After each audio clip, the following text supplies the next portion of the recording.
સ્ટેશનના બનાવ બાદ હવે અંજારમાં પણ પોલીસની દમનગીરી આવી સામે, જેમાં ખેડોઈના સંજયસિંહને ઢોરમાર મારવાનો બનાવ તેમજ ઘરમાં લૂંટનો પરિવારજનો દ્વારા આક્ષેપ. હાલમાં પૂર્વ કચ્છ ક્રાઇમનો હબ બની ગયો છે, ત્યારે પોલીસની દબંગગીરી પણ વધતી જાય છે. આદિપુર પોલીસ સ્ટેશનમાં મારવાનો બનાવ બાદ હવે અંજાર પોલીસ સ્ટેશનમાં વધુ એક બનાવ બહાર આવ્યો છે, જેમાં ખેડોઈના સંજયસિંહ રાઠોડને તારીખ 13/3/2019ના રોજ માન કંપનીમાં ટિફિન દેવા જતા હતા, ત્યારે અંજાર પોલીસ સાદા ડ્રેસમાં આવીને પ્રાઇવેટ વાહનમાં સંજયસિંહને ઉપાડી ગયેલ અને દારૂ ક્યાં છે તેમ કહી અને તેમને ઢોરમાર માર્યો હતો. મારું નામ રાઠોડ સંજયસિંહ મહેન્દ્રસિંહ જી, મોટી ખેડે ગામમાં રહું છું. અને હું સવારે 10 વાગે ઘરેથી નીકળ્યો મારા ભાઈનું ટિફિન દેવા માટે માન કંપની તરફ. ત્યારે બે આદમી હતા, એ એક પ્રાઇવેટ છકડાથી હતા અને મને લીમડાના ઝાડ પરથી પકડી લીધો છે. અને મારી ગાડીની અંદર કંઈ વસ્તુ હતી નહીં, છતાં મને પોલીસ સ્ટેશનમાં ખોટી બોટલ બતાવી અને મને ઢોરમાર માર્યો છે. એ 5 પોલીસવાળા છે. એક નામ નાનજીભાઈ છે, બીજા હિરેનભાઈ છે, એક વિજય, જયેશ અને બીજું છે નામ આવડતું નથી, ઇબ્રાહીમભાઈ છે. હા, એ પોલીસ સ્ટાફમાં નથી. એ માણસ મને જબરજસ્તી છકડામાં ખણી બાયપાસ ઉપર બાયપાસની લઈ ગયો હતો. અને મારી એક્ટિવા ખણીને જે વિજયભાઈ છે તે વીડીવાડા રોડથી રસ્તે નીકળી ગયા હતા. ત્યારબાદ મને પોલીસ સ્ટેશને ઉતારીને છકડો પ્રાઇવેટ હતો મેં હલાવી દીધો. મને ધોકાથી બાંધી અને પટ્ટા અને ધોકાથી મારેલો છે. 40 ધોકા માર્યા છે, 20 પટ્ટા હાથમાં મારેલા છે, 15 બુસટ મારેલી છે. અને બાકી મને ધમકી આપી હતી કે તું તારી વસ્તુ છે, મારા કને વસ્તુ હતી નહીં. મને જબરજસ્તી પોલીસ સ્ટેશનમાંથી મને એવા સમાચાર મળ્યા હતા કે 100 પેટીમાંથી એક બોટલ કાઢીને મારા ઉપર આવી રીતના નાનજીભાઈને કીધું બોટલ મળી છે. એ રીતના કરીને નાનજીભાઈને ધમકી આપી પેટ્રોલનો શીશો મંગાવ્યો છે અને તને કીધું કે તને પેટ્રોલનો શીશાથી ઇન્જેક્શન દઈશ અને તારું આ બધું તારી શરીરનું ઓ હાલત કરી નાખીશ એમ. મને એ કીધું માલ બતાવ. મેં સાહેબ કીધું મારા કને માલ નથી, છતાં પછી મને આવી રીતના બધું ઢોરમાર માર્યો છે. અત્યારે મારી હાલત ખરાબ છે, નથી હું હાલી શકતો. અત્યારે હું ગાંધીધામ તરફ જતા હતા અમે, ત્યાં રસ્તામાં ચક્કર થયા, અમે હોસ્પિટલમાં એડમિટ થયા છીએ. અત્યારે ડૉક્ટર સાહેબે મને ઇન્જેક્શન દીધું છે, દવા આપી છે અને અત્યારે આવી રીતના છું. અત્યારે સમજી લો કે 4 કે 4:30 મને છૂટીને હું ઘરે ગયો છું. ઘરે જવાની તૈયારી કરતો પણ આ ઓચિંતા બનાવ બન્યો છે એટલે હું આ ગાંધીધામ તરફ આ હોસ્પિટલમાં આવ્યો છું. અને મને એમાં સમાચાર મળ્યા છે કે મારા ઘરે પોલીસની 2 ગાડી લઈશ એવા સમાચાર મને મળ્યા છે અને મારા ઘરે બધું તોડફોડ કરી નાખ્યું છે. અને બીજું એમ કે મારા નાના પ્રભાતસિંહ મોબતસિંહ જાડેજા જે 13 તારીખના ગાંધીધામ સ્ટર્લિંગ હોસ્પિટલમાં લઈ ગયા હતા, મારે પણ જવાનું હતું 13 તારીખના, પણ 13 તારીખના ત્યારે આવી રીતના થઈ ગયું છે. પછી મારા મામાએ જરાસિંહ પ્રભાતસિંહ જાડેજા તેમને મને પૈસા સાચવવા આપેલા કે આપણે નાના દવાખાને જવાનું છે. હવે અત્યારે મારા ઘરમાંથી પૈસા ચોરી થઈ ગયા છે 48,000 રૂપિયા. અને મારા દાગીના ઘરના છે, દાગીના ઘરમાં છે નહીં. મારું ઘર રણવીખણ પડ્યું છે. આ પોઝિશન છે. અંજાર પોલીસના 5 અધિકારી આ છે, મને મારકૂટ કર્યો છે અને મારી હાલત અત્યારે બહુ ગંભીર છે. અને જબરજસ્તી મને બધું બોલાવે છે કે તું તારું આ વસ્તુ તારી માલ તારો છે, માલ મારો છે નહીં બરાબર. આવી ધાક ધમકીઓ આપી છે, મને ઘણી ધાક ધમકીઓ આપી છે. અને અંજાર પોલીસ આવી રીતના દબાવીને બધું કરે છે. અંજારથી કરીને છેટ ચાંદોડા સુધીની હદમાં હરેક હોટલમાં દારૂના ધંધા, કોળસાની ગાડીઓ ઉતરે છે, 2 નંબરના ધંધા ચાલે છે. એમના કને પોલીસ હપ્તા ઉઘરાવે છે. અને ભોવડ થાણામાં મેન હિરેનભાઈ કરીને છે, તે અંજારનું હેન્ડલિંગ કરે છે. બધી હોટલોમાંથી હપ્તા ઉઘરાવે છે. અંજાર ડીએસ સ્ટાફ હપ્તા ઉઘરાવે છે, ગાંધીધામ LCB હપ્તા ઉઘરાવે છે. અને આવી રીતના બધી કરપ્શન કરે છે. અને હું આ બધાથી પોલીસ ખાતાથી હું દૂર રહું છું, સમજ્યા.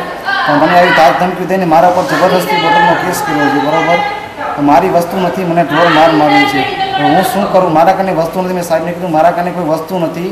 પણ મને એવા સમાચાર મળ્યા કે એ 2 ભાઈ હતા, એ મારા કને સમાચાર મળ્યા કે અંજાર પોલીસ સ્ટેશનની અંદર 100 પેટી ક્યાંક દારૂ પડ્યો હશે. એમાં એમ બોલ્યા કે એમાંથી એક બોટલ કાઢીને મારું ભાણુભા નામ છે, એ કે બોટલનો કેસ એમ કે નાનજીભાઈને બતાવી અને મને જબરજસ્તી માર્યો છે. અને મારા ઘરે અવારનવાર 3જી વખત ગાડી ગઈ છે, નીલ પંચનામું કરે છે, છતાં કાગળની પરચીમાં લખીને આપતા નથી. તે દિવસે પણ બપોરે ગયા હતા. એટલે ક્યાંક ને ક્યાંક અંજાર પોલીસ સ્ટેશન દાદાગીરી જ કરે છે. દાદાગીરી કરે છે સમજ્યા. ડી સ્ટાફમાં છે. અગાઉ પણ મારો આવી રીતના મને છેતરીને આવી રીતના કર્યું છે. પહેલાં પણ મને આવી રીતના આગળની માંગ એવી હતી કે અંજાર પોલીસે એક વખત મારા ભાઈબંધ થ્રુ વસ્તુ લઈને એને દીધી હતી, બીજા કંઈ લઈને ભાઈબંધ થ્રુ લગ્ન પ્રસંગો દીધી હતી. એમાં મને પોલીસવાળા ચાલી મારા કને 1.5 લાખ રૂપિયાની તોડ કરી છે. 1.5 લાખની તોડ કરી છે, બરાબર. મને કીધું 1.25 લાખ રૂપિયા. સાહેબ હું 1.25 લાખ રૂપિયા ક્યાંથી કાઢું? મેં કીધું મને એવો માર માર્યો છે. પછી મેં અગાઉ એસીબીનું કૌભાંડ પણ કરેલું છે, કારણ કે મને આવી રીતના માર માર્યો છે. એમાં પણ 3 જણા હતા પોલીસવાળા માર મારવા. એ અગાઉ મને અત્યારે મને પોલીસ મેમ સમજાવે કે અગાઉ તમે આવી રીતના કર્યું એના તમે વિરોધમાં તમને માર મારવામાં આવેલા છે. એ પોલીસવાળા 3 નામે એસીબીમાં નામ પણ આપેલા છે. ઉપર હસમુખ પટેલથી મારી વાત થયેલી હતી. મને લોકેશન પણ આપેલું હતું સાહેબે, બરાબર. પણ એ લોકોને અંદર ખાતે કોઈ માણસ ફૂટી ગયો તો અમારા કોઈને રૂપિયા એમને લીધા નહીં. આવી રીતના મને ઈરાદાપૂર્વક બધું કરે છે. એ 3 પોલીસવાળા છે જે મેઇન છે. અત્યારે અંજાર પોલીસના હાલમાં નોકરી કરે છે અને ડીએસ સ્ટાફમાં જ છે પાછા. અને અંજારના એરિયામાં બધી હોટલમાં કલેક્શન ડીએસ સ્ટાફ કરે છે. હરેક હોટલમાં 40,000 થી 50,000 રૂપિયાનો હપ્તો ઉઘરાવે છે હર મહિને. વધુમાં અંજાર પોલીસ સંજયના ઘેર શોધખોળ કરતા દારૂ ન મળતા સંજયના ઘેરથી 48,000 રોકડ રકમ તેમજ અંદાજિત 3.25 લાખના દાગીના લઈ ગઈ એવો આક્ષેપ સંજયભાઈના પરિવારજનો દ્વારા કરવામાં આવેલ હતો. મારું નામ કુસુમબા છે. એટલે મારા દીકરાને પોલીસ લઈ ગઈ, અમને કાંઈ ખબર છે નહીં. મારો દીકરો તો માન કંપનીમાં મારા દીકરાનું ટિફિન દેવા દરરોજ જાય છે. ટિફિન દેવા ગયો હતો અને એને ટિફિન દેવા ગયો ને ત્યાંથી પોલીસે એને પકડી લીધો.